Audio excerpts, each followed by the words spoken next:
Halo semuanya, ketemu lagi bareng gue Imbre di channel Cloud Engineering with Imbre.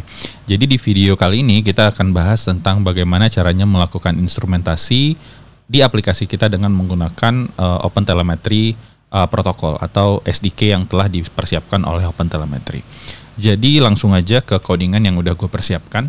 Jadi sebenarnya ini adalah sebuah codingan API, REST API yang cukup sederhana. Gue punya sebuah booking service yang tugasnya itu sebenarnya cuma mengurangi jumlah tiket yang available. Jadi misalkan gue punya sebuah show yang di mana jumlah tiket yang bisa dijual adalah 100 tiket. Kemudian ketika ada yang nge-call API tadi, sistem ini akan mengurangi jumlah dari tiket yang available karena asumsinya tiketnya udah dibeli oleh orang lain. Tapi sebelum ke sana, gue akan menunjukkan bahwa untuk melakukan setup dengan OpenTelemetry ini cukup sederhana. Kita tinggal melakukan instalasi SDK yang telah dipersiapkan. Jadi kalau dalam kasus ini karena gue menggunakan Go, gue akan menggunakan package go opentelemetry.io/hotel OpenTelemetry di versi 1.8.0. Kemudian selain itu, selain kita perlu menginstal SDK juga, di sini ada beberapa juga ya, ada SDK, ada SDK Metric, ada Trace, kemudian ada Hotel Metric juga. Nah, ini adalah hal standar yang perlu kita install. Kemudian setelah kita memiliki informasi tentang matriksnya, trace-nya, kita mungkin juga perlu menginstal SDK untuk exporter. Jadi setelah kita ngumpulin datanya, bagaimana caranya supaya data-data yang sudah kita buat tadi bisa diekspor ke OpenTelemetry.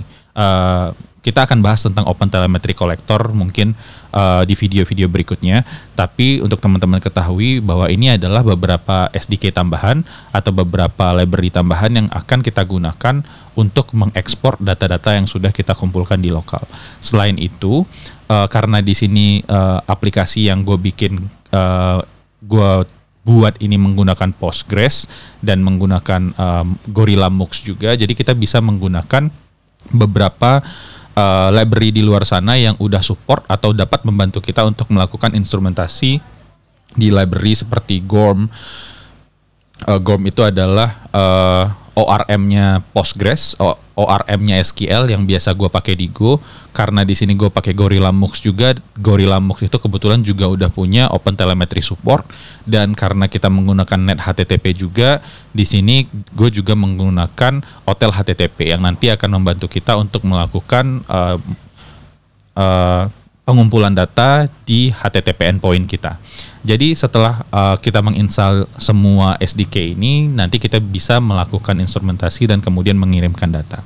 Jadi teman-teman kalau seandainya ingin lihat detail bagaimana cara melakukannya, lagi-lagi teman-teman bisa masuk ke dokumentasi OpenTelemetry dan lihat bagian instrumentation. Bagian instrumentation ini akan ngasih tahu kita tentang bagaimana caranya kita bisa ngumpulin data.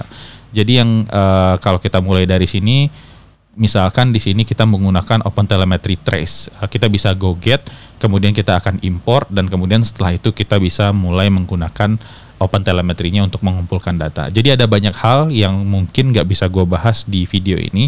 Jadi misalkan kalau seandainya kita ingin mengumpulkan data trace, kita harus membuat sebuah tracer provider. Itu adalah konsep yang diperkenalkan oleh OpenTelemetry. Tracer provider ini nanti akan membuat tracer yang bisa kita gunakan untuk membuat span. Jadi ada banyak konsep. Saran gue adalah silahkan teman-teman baca aja dokumentasi di sini. Jadi dokumentasinya sudah cukup jelas. Tapi kalau seandainya kurang jelas, teman-teman bisa langsung ke GitHub-nya dan cek repository untuk masing-masing bahasa. Misalkan kita coba lihat ya, OpenTelemetry Go, misalkan seperti ini. Nah, ini adalah repository dari OpenTelemetry Go di sini. Jadi teman-teman bisa lihat bahwa semua Go API dan SDK-nya ada di sini. Teman-teman bisa lihat supportnya untuk Ubuntu, macOS, Windows dan segala macam.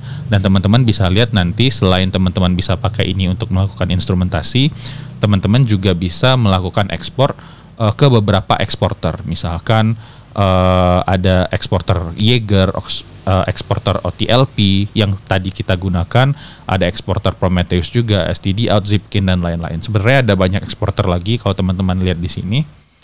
Jadi kita bisa ekspor datanya ke berbagai macam eksporter. Ada Jaeger, OTLP, Prometheus, stdout, Zipkin dan lain-lain. Ini kalau kita menggunakan standar eksporter. di video ini atau di demo yang gue buat kita akan menggunakan OTLP exporter yang sudah gue persiapkan. Jadi kita akan kembali lagi ke codingan.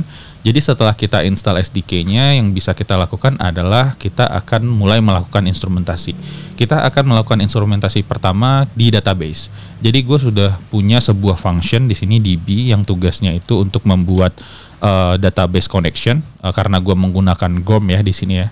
Jadi gue akan ikutin caranya. Kemudian di sini gue udah wrap sebuah function namanya newDB.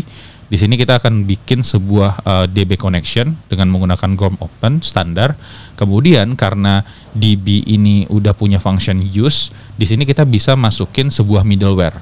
Middleware ini adalah middleware yang di-provide untuk OpenTelemetry. Jadi di sini gue bisa bilang bahwa DB connection ini akan menggunakan semacam middleware yang namanya OTelGorm dengan config database-nya config.name. Nah, di sini ketika kita udah supply informasi seperti ini atau ketika kita sudah melakukan inisialisasi seperti ini, setiap database kita dipanggil nanti, setiap kita melakukan query ke database, semua informasinya nanti akan dapat kita lihat di trace monitoring kita. Misalkan kalau kita pakai Jaeger, kita bisa lihat datanya di Jaeger.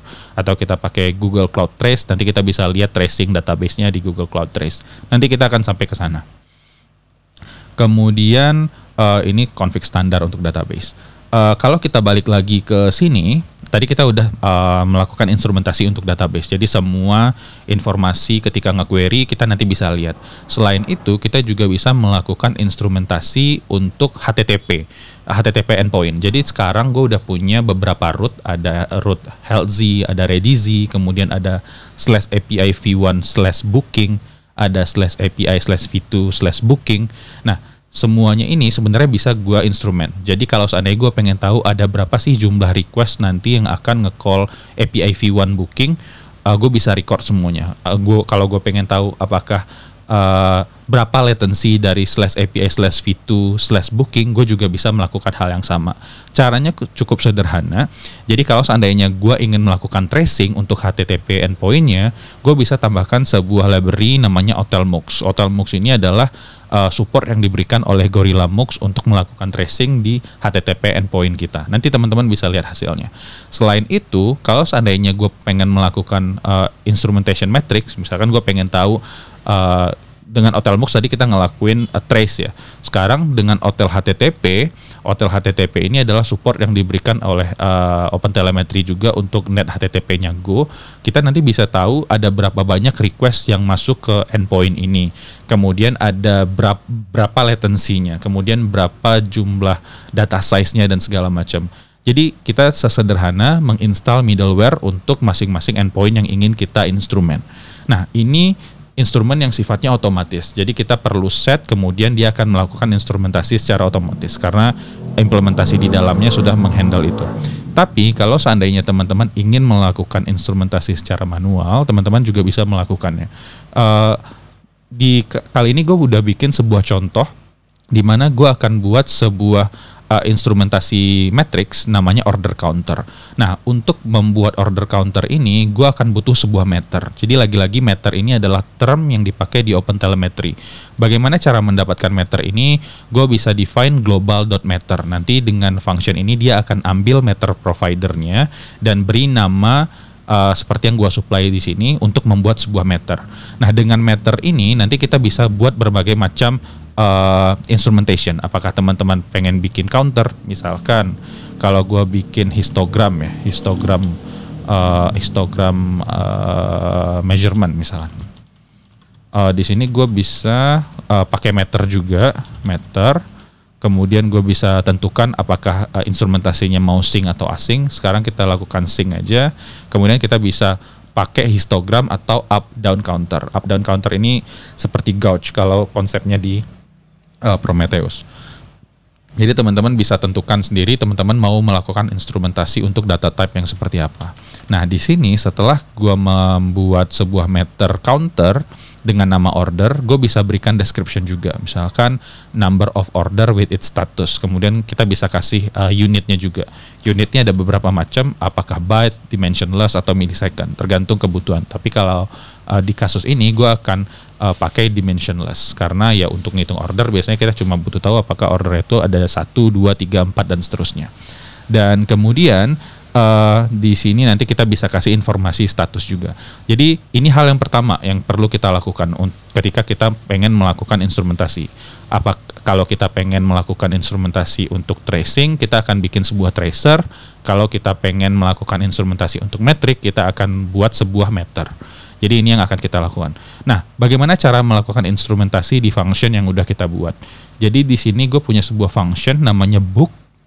Book ini adalah function untuk ngebooking ya, untuk ngurangin inventory yang tadi udah gue jelaskan juga di awal.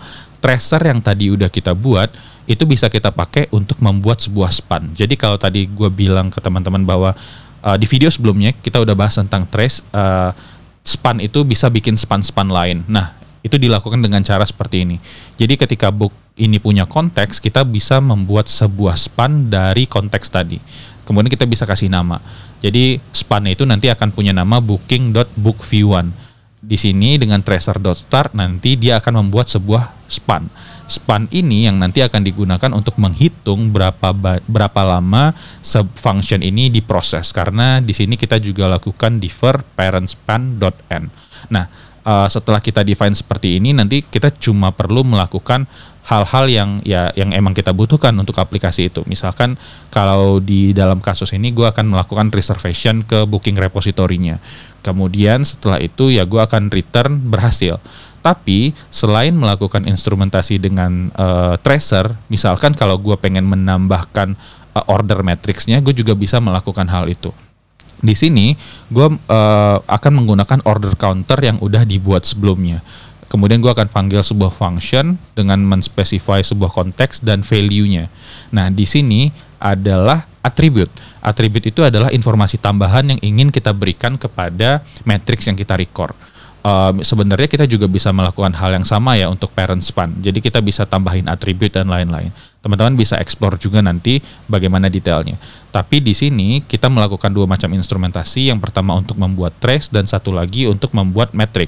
Di atribut ini kita bisa beritahu juga statusnya. Jadi dalam hal ini gue kasih tahu bahwa ketika order ini di-create nanti dia akan punya label atau atribut. Status ordernya adalah reserve atau mungkin status ordernya adalah cancel atau rejected dan lain-lain. Jadi ini sebenarnya cara sederhana kita untuk melakukan instrumentasi. Teman-teman bisa explore berbagai macam use case sesuai dengan kebutuhan teman-teman masing-masing. Nah, menariknya selain kita melakukan pembuatan trace tadi, masing-masing span yang dibuat itu sebenarnya bisa dikasih informasi juga. Jadi di sini gue bisa bikin sebuah event. Jadi ketika ada span nanti kita bisa lihat ada event-event di dalam span tadi. Nanti kita akan lihat hasilnya di video berikutnya.